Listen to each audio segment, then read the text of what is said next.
Celsius. तो ये equation show करती है कि stronger acid will have a weaker conjugate base and vice versa. तो relationship can also be expressed using pKa and pKb। तो pKa plus pKb is equal to pKw।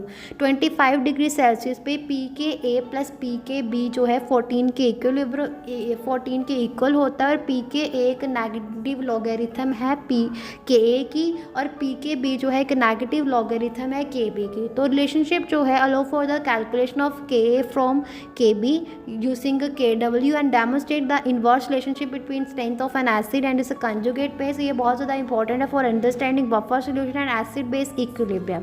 तो यहाँ पे हमारा जो है ये टॉपिक फिनिश होता है। अभी 6 टॉपिक की बात करेंगे, di and poly basic acids and di and poly acidic basis.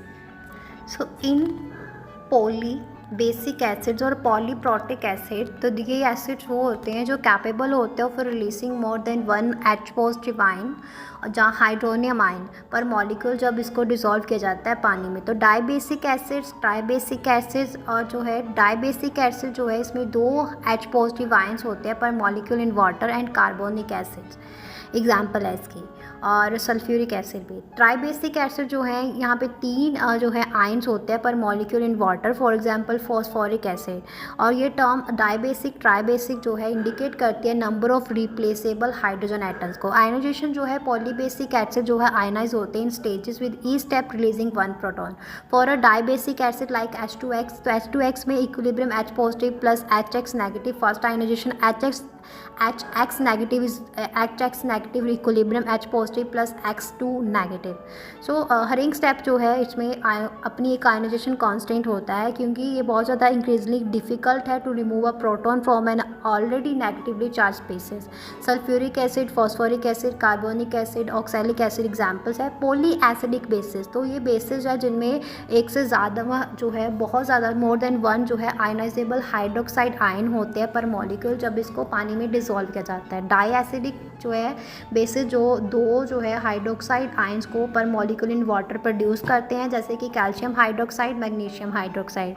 Similar to acid they can be classified as tri acidic, और ये डिपेंड करता है कि कितने नंबर ऑफ हाइड्रोक्साइड आयंस जो है वो रिलीज़ कर रहा है।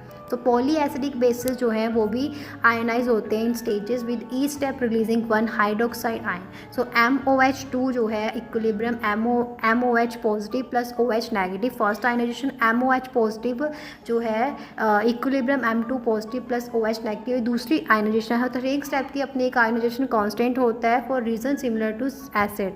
तो calcium hydroxide, magnesium hydroxide, aluminium hydroxide इसके एग्जाम्पल है। हम जो है पॉली बेसिक एसिड्स और पॉली एसिडिक बेसिस को समझ के हम involve understanding poly basic acids and poly acidic bases involves recognization of their ability to donate और accept multiple protons and hydroxide ions, और ये acknowledging the step wise nature of their ionization process, और range characterised होती है bye discrete ionization constant. तो यहाँ पे हमारा ये इसको फिनिश करते हैं।